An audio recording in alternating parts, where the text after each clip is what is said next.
Hey there, and welcome. So it's that time of year again, right? We're all looking back, thinking about what we did, and trying to plan ahead. And today, we are going to tackle a feeling that, let's be honest, we all know way too well: financial regret. We're going to break down the biggest money regrets people had last year, and more importantly, build a super clear plan to make this next year your most financially confident one yet. Let's dive in. So, does this sound familiar at all? You know, that late night add to cart spree, or maybe that pricey dinner with friends you knew deep down you should have skipped? If you've ever had that little sinking feeling in your stomach the next morning, trust me, you are in very, very good company. This is something almost everyone goes through. And in fact, the numbers totally back this up. A recent survey from Credit Karma showed what people regretted most last year. And look at this, almost 40% wished they'd saved more, with impulse buys right behind. But you know what's really interesting here? You can see a pattern, can't you? It's this constant battle between what we want right now and what our future selves really need. The good news? A pattern like this can absolutely be broken. So here's our game plan for today. First, we're going to get a handle on the cycle of regret itself. Like, why does this keep happening? Then we'll go head-to-head with the three biggest culprits: those impulse buys, social spending, and yeah, the big one, retirement. And then we'll wrap it all up with a simple, powerful plan to help you take back control this year. Okay, first step, let's really understand this cycle of regret. It usually kicks off with some kind of emotional trigger, right? Maybe you're stressed, maybe you're just bored. That leads to an impulsive decision, like a purchase. And for a minute, you get that little high, but it's always followed by that crash of regret. And that regret can, you guessed it, make you feel bad, which leads to even more emotional spending. It's a really vicious loop, but it's one we can definitely learn to escape. So let's start with that 28% who regret impulse buys. I mean, we've all been there. You're scrolling on your phone, you're a little bored, and before you know it, you've bought something you don't need. It gives you that quick little dopamine hit, but over time, it's quietly wrecking your long-term goals. So what's the secret to stopping it? Well, the key is this really cool concept called friction. And it's such a simple but powerful idea. All you're doing is intentionally making it harder for yourself to spend money. That little bit of extra effort creates a pause, a moment of space that gives your logical brain just enough time to catch up with your emotional brain. So how do we actually create this friction in our day-to-day lives? It's way easier than it sounds. For starters, go into your favorite websites and delete your saved credit card info. Seriously. Just the act of having to get up, find your wallet, and type in the numbers can be a huge impulse killer. Another awesome tactic? For a while, try to only shop in person.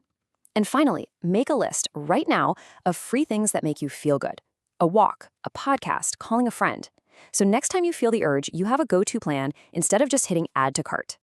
All right, on to the next big regret: social spending. This one is so tricky.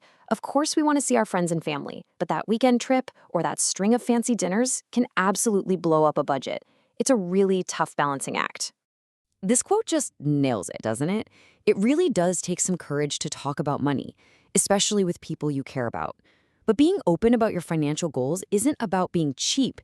It's about building stronger, more honest relationships. It's about reducing that long-term social awkwardness, that friction. So how do you actually do this? The trick is to get out ahead of it. Be the one in your friend group who suggests a fun, affordable plan first. If someone else suggests something that's just not in your budget, have a simple, kind response ready to go. Something like, I can't make that work right now, but hey, how about we do this instead? And when it comes to your partner, you just gotta be fully transparent. I promise you, these conversations get so much easier the more you have them. And now we've arrived at the big one: not saving for retirement. If this was your regret from last year, I really need you to hear this. It is not too late. It's not. Every single dollar you put away today is an incredible gift you are giving your future self, so let's make it happen. Okay, for a lot of people, the most powerful tool you have is the 401k match. If your company offers this, it is the closest thing to free money you will ever get in your entire life. They are literally offering to pay you to save for your own future. You absolutely, positively cannot leave this money on the table. I mean, just look at the massive difference it makes. Without a match, your savings grow based on what you put in. That's it. But with a match, your savings get instantly supercharged. Imagine you put in $100. With a match, boom, it's instantly $200. It's like you're fast-forwarding your progress toward your retirement goals. And here is a brilliant, totally painless trick to boost your savings over time. Let's call it the raise rule. The very next time you get a raise, let's say it's 3%, before you do anything else, Go and increase your 401k contribution by 1%. You still get a 2% bump in your take-home pay, so you actually feel the raise, but you're also giving your future self a raise too. It's a total win-win.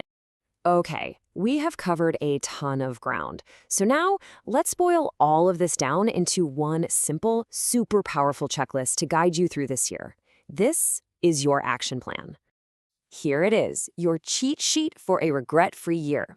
It all comes down to 4 basic commitments. 1, commit to adding friction to your spending habits. 2, commit to being the friend who suggests the fun, affordable plans. 3, commit to having those brave money conversations. And 4, maybe the most important of all, go check your retirement plan today and make sure you are getting every single penny of your employer's match. So as we wrap up, I just want to leave you with this one question. Don't feel like you have to change everything all at once. That's not how this works. Just look at this list again. What is the one small, totally manageable step that you can take today, or maybe tomorrow, to start breaking your own cycle of financial regret? Whatever it is, just start there. Your future self is going to be so glad you did.